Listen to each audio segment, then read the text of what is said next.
La laïcité, c'est un mot au départ qui appartient au vocabulaire religieux. Un laïc, c'est celui qui n'est pas un prêtre. Et puis par extension, on a dit que était laïc quelqu'un qui voulait s'affranchir du domaine du religieux, qui voulait être indépendant par rapport à la religion. La neutralité de l'État. Alors cette neutralité de l'État, elle a été faite de manière progressive en France. Ça n'a pas été fait d'un coup. Sous l'Ancien Régime et au XIXe siècle, l'Église contrôlait tout. Elle contrôlait les hôpitaux, l'école, les consciences, tous les curés étaient fonctionnaires, etc. Et bien pour se dégager de cette emprise qui était un petit peu trop oppressante, il y a eu des seuils de laïcité. C'était fait de manière successive. Par exemple, au moment de la Révolution française, on a laïcisé l'état civil. C'est plus les curés qui ont enregistré les naissances, mais c'était les communes. Et puis ensuite, sous la Troisième République, il y a eu d'autres seuils de la laïcité. On a laïcisé les hôpitaux, on a laïcisé les cimetières, on a laïcisé l'école, évidemment. Ça, c'est les grandes lois Jules Ferry que tout le monde connaît dans les années 1880. Et puis enfin, on est arrivé en 1905 à la loi cadre de la laïcité, celle qui est la loi de séparation des églises et de l'État. Alors il faut bien dire la loi de séparation des églises, puisque ça concerne toutes les religions, les juifs, les protestants, les musulmans, les catholiques, etc. La loi de séparation des églises et de l'État qui pose la laïcité en France et qui dit deux choses.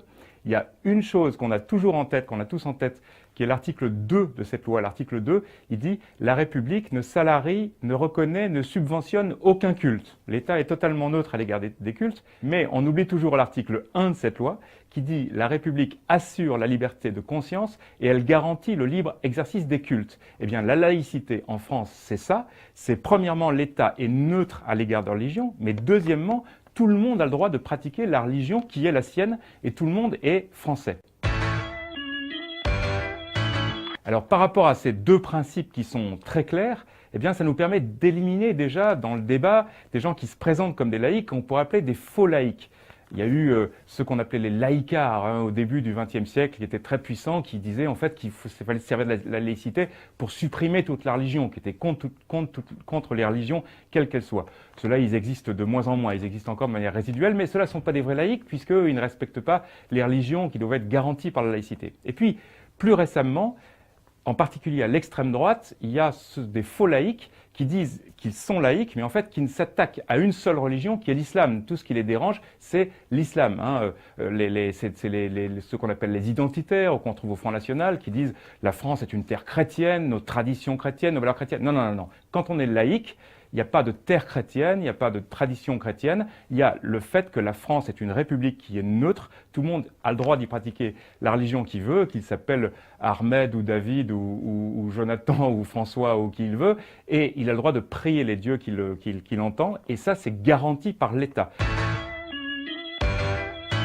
Pourtant, on a de temps en temps besoin de faire des nouvelles lois laïques, parce que notre loi de 1905, elle ne résout pas tout. Par exemple, on a eu besoin de faire une loi pour interdire le voile dans les écoles. Pourquoi? Eh bien parce que les lois qui précisaient la laïcité scolaire, les lois Jules Ferry, elles précisaient que devaient être laïques les programmes indépendants à l'égard de religion, devaient être laïques les locaux, pas de crucifix dans les écoles, devaient être laïques les enseignants.